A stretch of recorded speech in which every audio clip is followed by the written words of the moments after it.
Greetings and welcome back to my channel. Today we're looking at the 1971 musical fantasy film Willy Wonka and the Chocolate Factory, directed by Mel Stuart and starring Gene Wilder. Let's begin. Charlie Pocket is a poor paperboy who often looks inside a candy shop but cannot afford to buy sweets.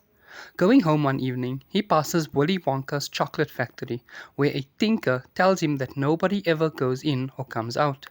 Charlie's bedridden Grandpa Joe reveals that Wonka had shut down the factory because rival confectioners sent spies to steal his recipes. Production resumed 3 years later, but the gates remained locked, and to prevent more sabotage, the original workers were not rehired, leaving the replacements a mystery. Wonka announces that he has hidden 5 golden tickets in chocolate Wonka bars. Finders of the tickets will receive a factory tour and a lifetime supply of chocolate. The first 4 tickets are found by Augustus Gloop, a gluttonous German boy, Veruca Salt, the spoiled daughter of a wealthy English father, and 2 Americans, Violet Beauregard, who chews gum constantly, and Mike Teavee, who is obsessed with television. As each winner is announced on television, a sinister-looking man appears and whispers to them. A news report reveals that the 5th ticket was found by a millionaire in Paraguay, causing Charlie to lose hope. The next day, Charlie's on his way home from school when he finds money in a gutter and uses it to buy a Wonka bar for himself and Grandpa Joe. Walking home, Charlie overhears that the millionaire forged the 5th ticket. Charlie opens his remaining Wonka bar, discovering the final ticket. On his way, he encounters the sinister figure who spoke to the other winners, introducing himself as Slugworth, one of Wonka's competitors. He offers a cash reward for a sample of Wonka's latest creation, the everlasting gobstopper.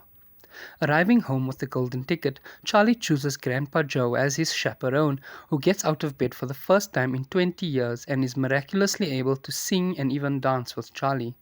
The next day, Wonka greets the ticket winners at the front gates of the factory and leads them inside. Each signs a contract before the tour, which begins in the chocolate room, a whimsical indoor park with plants and flowers made of candy and a river of chocolate. The visitors meet Wonka's workforce, little people known as Oompa Loompas. Along the way, each child is forced to leave the tour because they violated the rules in the contract. Augustus gets sucked up a pipe after falling into the chocolate river. Violet grabs an experimental gum sample and bloats into a giant human blueberry. Veruca is deemed a bad egg and falls down a garbage chute, and Mike interferes in a chocolate transmitting demonstration and is shrunk to the size of a chocolate bar. The Oompa Loompas sing a song of morality after each disposal.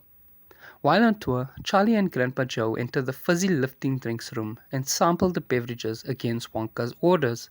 The drink makes them float up and have a near-fatal encounter with the ceiling exhaust fan, but burping allows them to escape and descend to the ground. At the end of the tour, Wonka assures Charlie and Grandpa Joe that the other children will be fine before he hastily retreats to his office without awarding them the promised lifetime supply of chocolate. When they follow him to ask him about this, Wonka angrily informs them that they had violated the contract when they stole the fizzy lifting drinks, thereby forfeiting their prize, and then demands that they leave. Stunned and infuriated, Grandpa Joe vows to give Slugworth the everlasting gobstopper in retaliation, but Charlie decides to return it to Wonka instead. Suddenly, Wonka joyously declares Charlie the winner and reveals that Slugworth is his employee, Mr. Wilkinson. The offer to buy the gobstopper was a morality test for the kids, and only Charlie passed. The trio enters the Wonkavator, a multi-directional glass elevator that flies out of the factory. During their flight, Wonka tells Charlie that he created the contest to find someone worthy enough to inherit his factory, so he will give it to Charlie and his family upon retiring. If you enjoyed this film, please give it a thumbs up, leave a comment down below letting me know which movie you'd like to see me do next, and what your favorite part of this movie was. Thank you so much for watching, and goodbye.